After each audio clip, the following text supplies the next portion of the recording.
القرآن الكريم من القاهرة. اللهم إن هذا صباحك قد أهل، فاجعل يا ربنا صباحنا صباح الصالحين، ومساءنا مساء الشاكرين، وألسنتنا ألسنة الذاكرين، وقلوبنا قلوب الخاشعين، وأبداننا أبدان الطائعين، وثبتنا واختم لنا بذلك.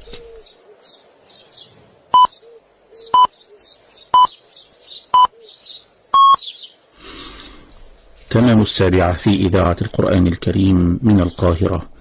إخوة الإيمان، القارئ الشيخ محمد رفعت يتلو علينا بدءا من الآية 18 من سورة يونس. أعوذ بالله من الشيطان الرجيم.